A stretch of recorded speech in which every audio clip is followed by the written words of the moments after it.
All right, everybody. Welcome to Fantasy Football Today Express. We're looking at the AFC South sleepers, breakouts, and busts right now. We welcome you here. I'm Adam Aizer with Heath Cummings. And Heath, the AFC South, not the most exciting division, but there's some players. Now you take exception to this?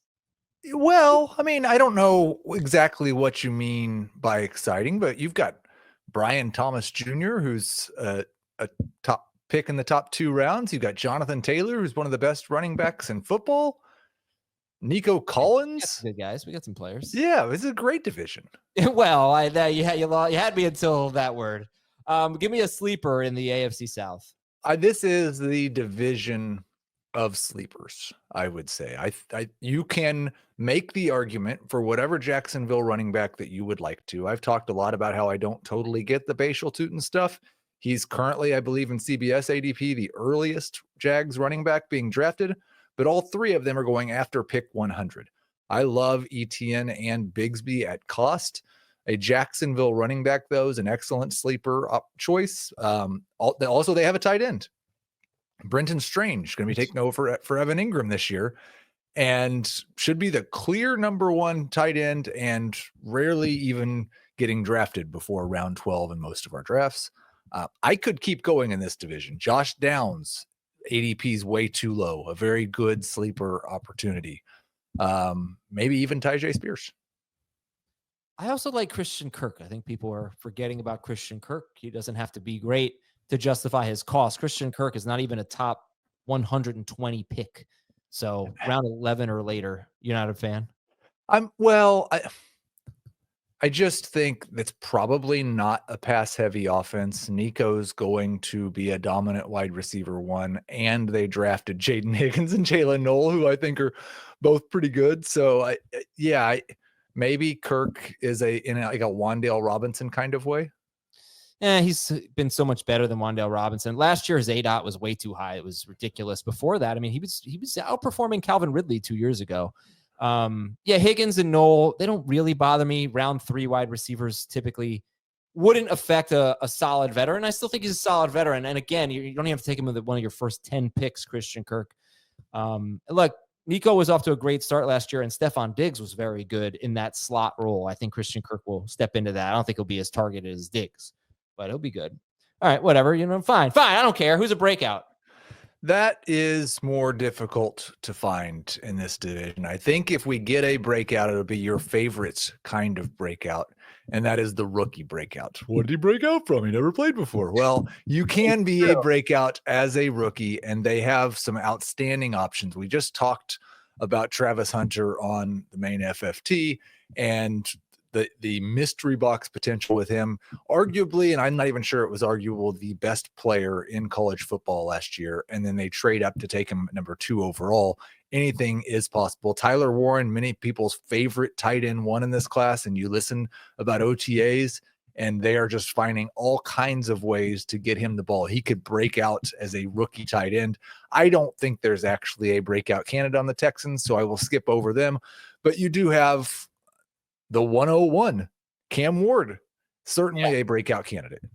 I think you maybe could argue that Nico Collins is a breakout if he could put together a full season of being unbelievable, which I think he could. But yeah, I think that's people debate that maybe as much as the rookie. But if you've done it for multiple seasons over 12 games, is it a breakout if you do it over 17? I think he can be better. I think he could. Per game? I think he could be wide receiver 1. Yeah. Okay. Yeah. I do. I mean, I'm very, very high on him. And if people are considering drafting him in round 1, I think you should at least have the hope that he could be wide receiver 1. All right. So those are some sleepers and breakouts. Maybe this division has a lot of busts. We'll see. Oh, by the way, before we go to break, I thought maybe you'd throw Josh Downs in the breakout category. Get him as a sleeper. What do you think the upside is for Josh Downs? I know he's a kind of an internet favorite. He is an internet favorite, and that depends on, I would never call a guy that I think might sneak into the top 24 wide receivers a breakout when I'm doing the show with you, because I know breakouts win you leagues, sleepers win you weeks. Yeah. And when your 2 quarterbacks are Daniel Jones and Anthony Richardson, I'm not sure that you have the league winning potential, but I definitely think he could be a top 24 wide receiver if everything goes right. All right. I want to share my screen here. Let's take a look at this Twitter poll I just put up. Here we go. Can you be a breakout as a rookie? Pretty close. 55 yes, 55% yes, 45% no. The great thing is, like, I write breakout articles, and so I determine what a breakout is within that article. You host a podcast, and so for as long as you're talking, you can determine what a breakout is, but that ends when I start talking. I unfortunately will also have to write breakouts this year, like I did last year. Looking forward to that. Yeah, well, that makes one of us. Okay, we'll be right back on Fantasy Football Today Express. When you need your sports news all the time, we've got breaking news to bring to you. CBS Sports HQ gives you a snapshot of all the sports that matter to you. When you need your sports in a snap, find it on CBS Sports HQ, streaming free anywhere you are. Let's get some busts in the AFC South. This is a strange thing because you kind of poo-pooed this division at the start of the stream, and I wouldn't do that. But also, there are bust candidates, but nobody that I'm really concerned about that's being drafted in the first 5 rounds validating their draft cost. So when I wrote my bust column, there was nobody on any of these 4 teams that turned out to be a bust. So I'll tell you one guy on each team and how they could be a bust.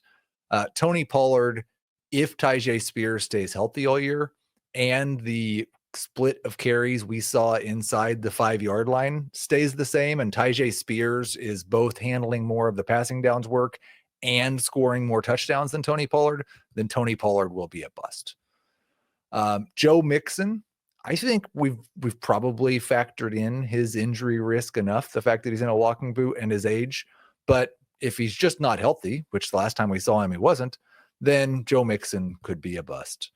I don't really see how the Colts are going to be busts. You can make the argument for Jonathan Taylor because Anthony Richardson, for the first time in his career, is going to stop Jonathan Taylor from scoring touchdowns.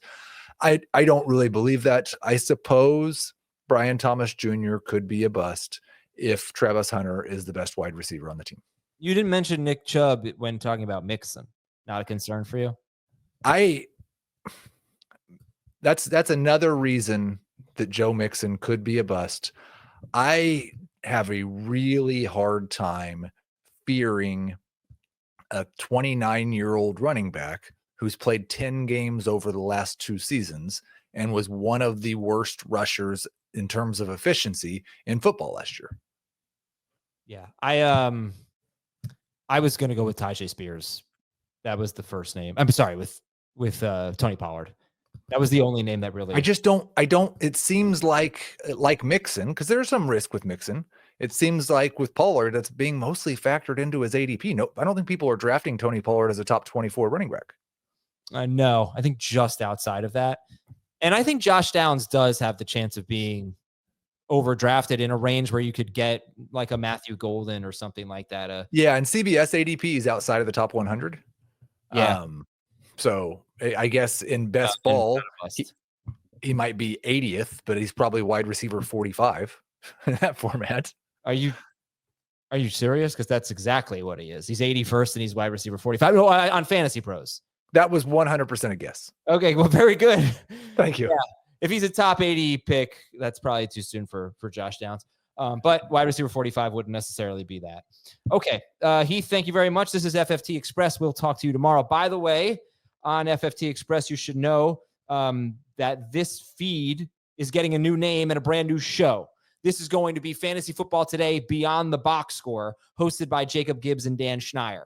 So if you love Beyond the Box Score, this is your place for it. For these quick hit episodes, they're going to live in the main Fantasy Football Today feed. The best thing to do is just subscribe to Fantasy Football Today and stay right here for Beyond the Box Score. We'll talk to you tomorrow.